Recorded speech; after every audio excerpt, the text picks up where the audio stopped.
Ready? Start.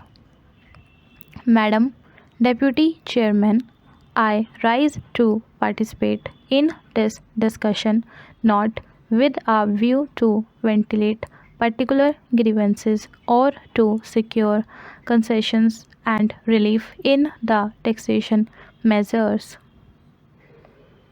I am one of those who believe that there is no justification for additional taxation unless the conditions laid down by the Taxation Enquiry Commission are complied with.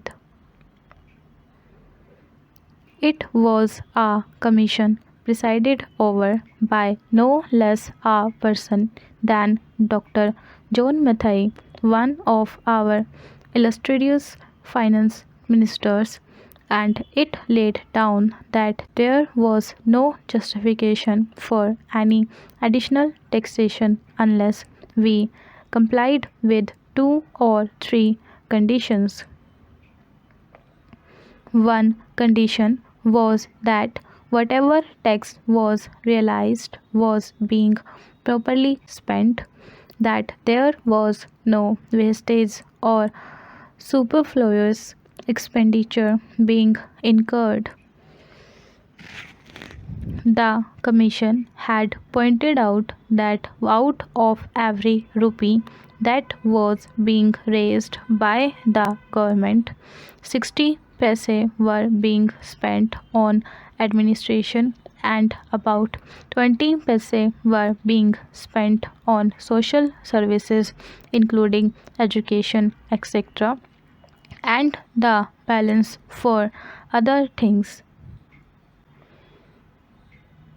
Another was that whatever tax was being imposed should be realized before we brought out measures for fresh taxation.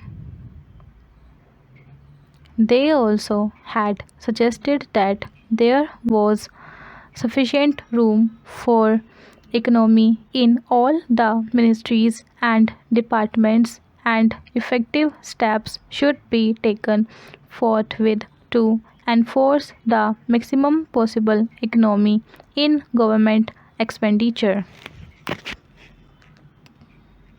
Now we have before us this audit report for 2011 to 12, which was presented to the Lok Sabha on the 6th June and which came to my hands last night, and I have not been able to study it. I find that during the last 5 years we have imposed additional taxation, and at the same time our revenue expenditure has gone up by about rupees 42 crores. So, on the one hand, we say that we are raising this money, these taxes, for the implementation of the plan, and for that reason every chief minister and ministers go about saying that we want money for the implementation of the plan. But what are the facts? We find that the money that has been raised is being used for administrative purposes. So, it is not correct to say that. On the other hand, it is not proper because you must know that no plan, however well balanced and well thought out it may be, can be implemented in a democratic setup unless you can enthuse the people.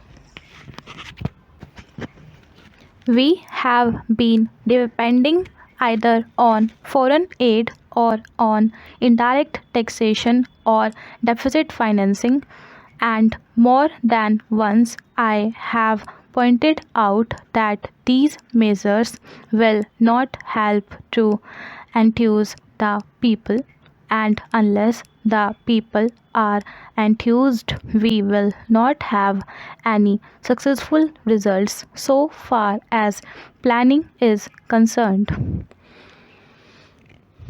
Now it is necessary, it is time that we should take stock of the situation, for we have had 54 years of freedom and 52 years of democratic rule and of planned economy. What are the results? I am not one of those who minimize our achievements. We have had some achievements which are remarkable, of which we can be proud. We have had 3 general elections and we can be proud of all this. But it is equally true that the expectations of the people remain mostly unfulfilled. They remain unrealized. What are the expectations of the people? They wanted an adequate supply of drinking water.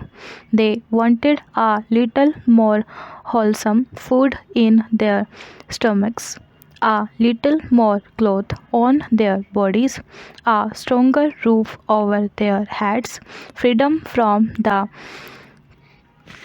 clutches of the corrupt officials and the grabbing intermediaries, and speedier justice. But what have we done?